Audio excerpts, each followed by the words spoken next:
Oh Researchers, boy, give it to us. oh my lord, researchers make live Xenobots, next generation of living robots. And no, I know a lot of articles talked about AI, machine learning making living robots, but this is a little different. These robots are actually alive. So according to Tufts Now, which is Tufts University's paper, a group of biologists and computer scientists from Tufts University and the University of Vermont made tiny self-healing machines from frog cells named Xenobots. So they had the first Xenobots to come out. They were pretty weak. They could do some things. They could move around a little bit. They could actually consume some items in their surroundings. It was pretty insane, but there wasn't much to them. But the news came out when Xenobot V2.0, the second version of Xenobots, are actually out. The research has actually gone further, and now these little frog cell mushes of muscle got upgraded. They now have some sort of memory. They have more muscle control, and they are just now more overall capable of all the things they could have done before, like movement, healing. They're just better, and it's kind of crazy. They can heal themselves when damaged, and allegedly, if researchers gave them small cuts and bruises, they would heal themselves in little as 5 minutes. And I know they're tiny robots, but they gave them tiny cuts and they healed themselves as fast as 5 minutes. They were grown from frog muscles, and they were grown like into spheres. They're like little blobby muscular spheres from frogs.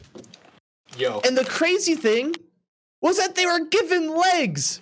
I'm pretty sure the muscle Legs? Yeah, they took the frog muscles from frog legs and grew these little robots, and they're like, you know what legs need? More legs. And so they put tiny robotic legs on these bio frog legs. And I mean, they're quote unquote legs. They're more just little, like, I believe they compared them to cilia in the Flagella? human body, or flagella, like bacteria, which our resident our resident bio expert here could probably talk about that more. But they compared it to cilia in the human body and like flagella and I believe bacteria. But they gave them metal cilia, actual robotic legs, or movement They gave 'em apparatuses. prosthetics. Exactly, they gave them actual prosthetics. And oh lord, isn't that insane? I have more info, but what do you guys think about that so far? Okay, so right away, I can already like see a great application of this. Oh yeah? What do you think? What do you think? Well, like, because you were saying that, so these things have memory, like cell memory, like they can transmit DNA and retain that. Well, Is that what you mean? no, they actually have memory. They can memorize a little bit. They memorize Like past muscle memory. actions. Oh yeah, I think they pronounce it as muscle memory. And learn Actually, from I the think it's a little okay. different, but yeah.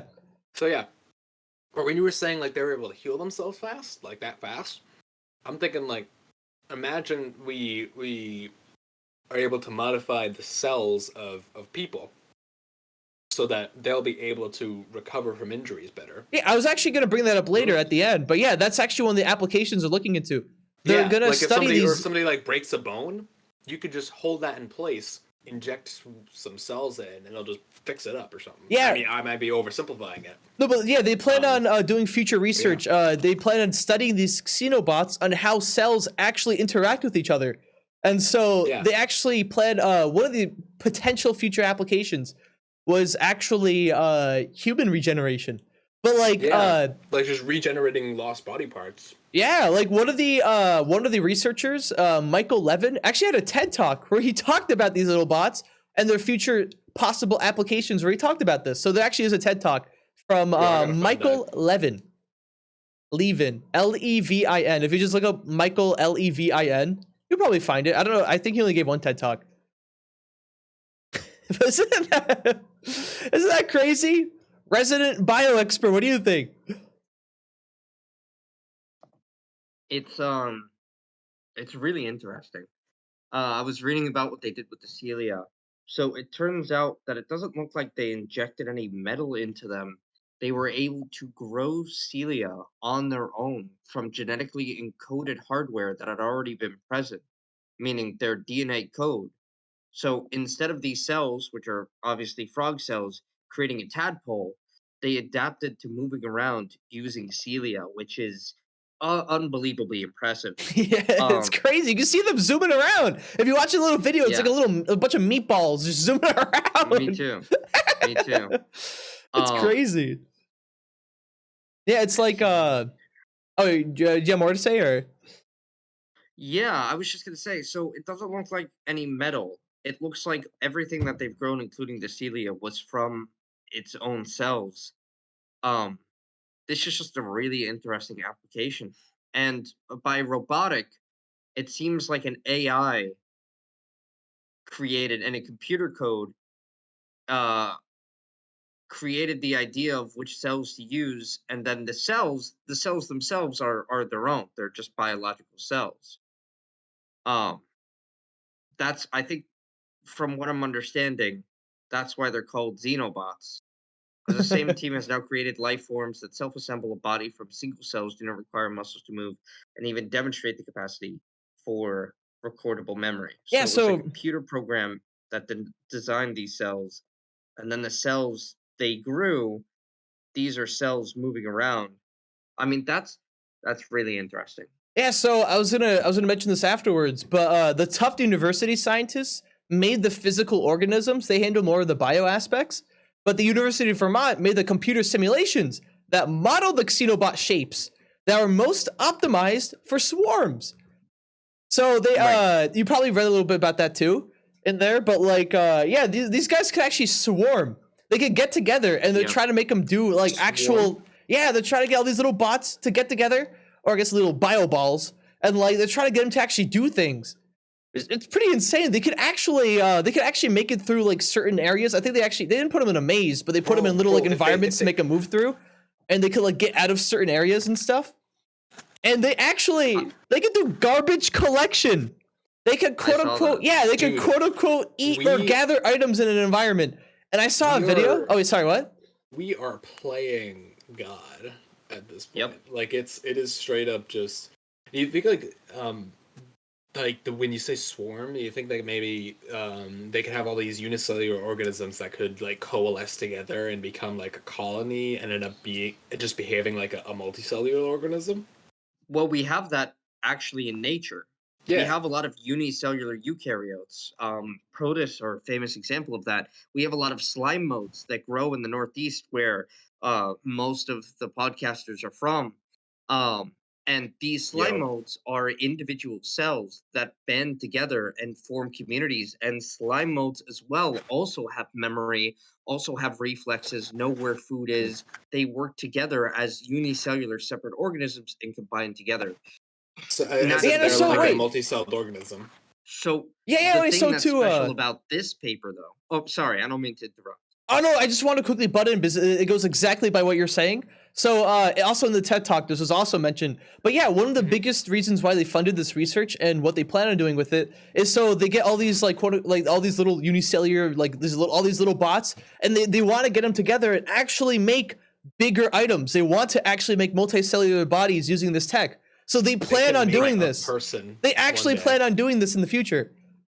Dude, this is Yeah. really this is blowing my mind right now because this was essentially a I don't want to say a main plot, but it was like a subplot of a science fiction story that I was writing back in high school.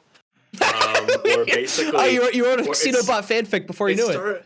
started basically it was basically like this bioengineer who had it started off he just made cyborgs, and then I eventually went as far as like, you know what, no, he grew he artificially made like two human beings and just grew them like from cells, so he's like able to program their DNA basically, and that was more or less it. But they were made of organic stuff. And it's like, this is blowing my mind because this is like, I'm immediately thinking, could we do this? Like, could we just make people? Like, not just like now, what we have now is we have, rudimentary cloning where we can take two cells and then like put them together and grow an animal from them.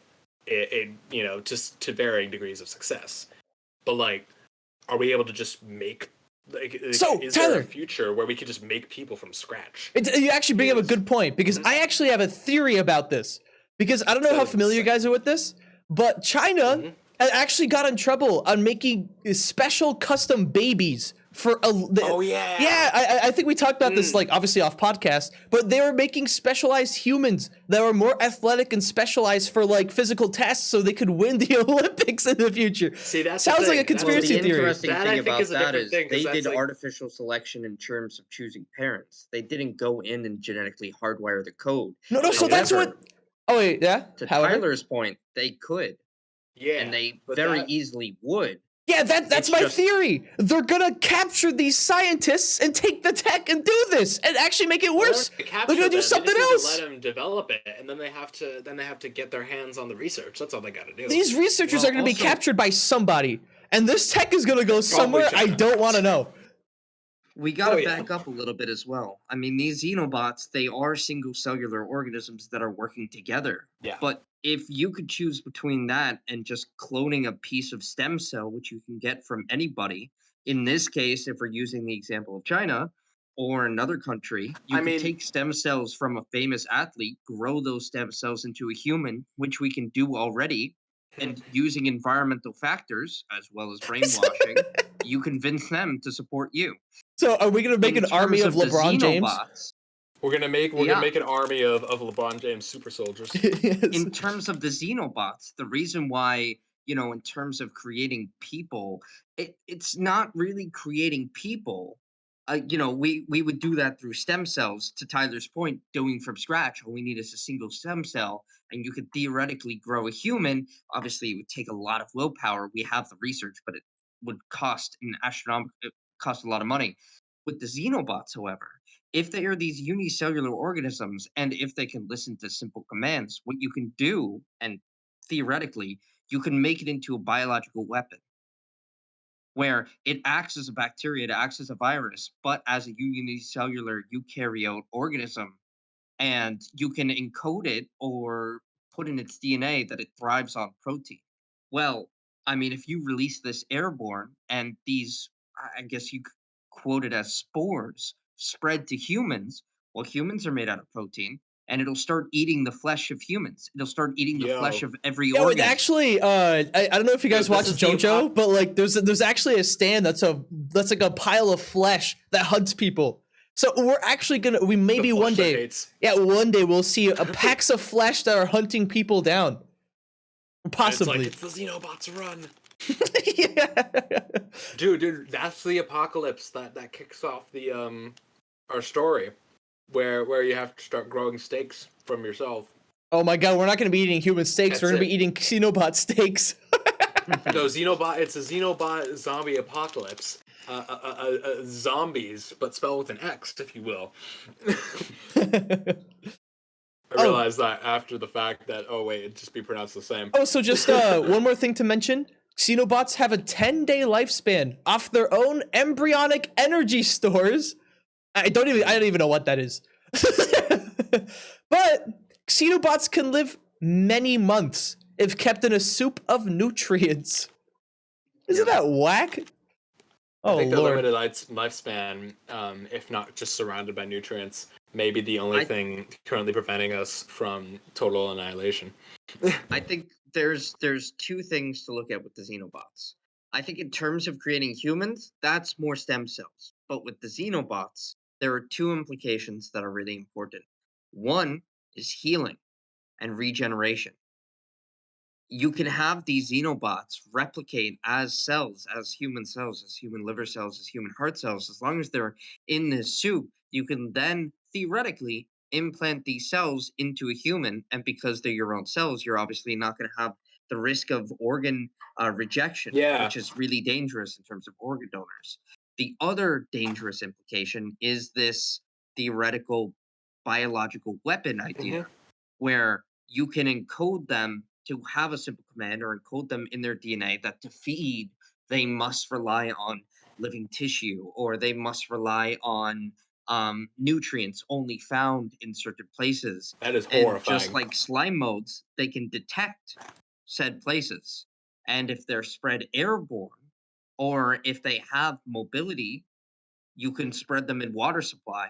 And if someone drinks them, they will start eating a person from the inside. They will start eating organisms from the inside. That actually reminds me. I like conspiracy theories a lot. I don't mention them that much, but I like them a lot. I don't know why. And actually, there's some really whack conspiracy with what people have done with like weaponizing algae or weaponizing clouds to poison pigs. And it's like that's gonna be a conspiracy one day that'll turn true. Using Xenobots to harm others. And you forgot the final application: Xenobot girlfriends. Oh my god. No man will ever be Yes. single after this. Just watch. Give it 10 years. Just give it 10 years. Tyler, would your use Xenobot stem girlfriend's cells coming your instead way. of that. Oh, God. But yeah, any final thoughts? I think this will be like the end of the podcast episode. This is our final topic. Any final thoughts, guys? How scary this could be? I think you could look at it as scary, but I think it's also fascinating that we've been able to get to this point. And I think that with regulation, we can make it a force for good. Regulation's the key word there. We got to make sure that this is only used for the right applications. And I think like regenerative properties of these Xenobots, I think that's very promising. I definitely want to see like especially for say like veterans who are who have suffered like irreparable damage to their, obviously, to their psyche is one thing, but like to their bodies,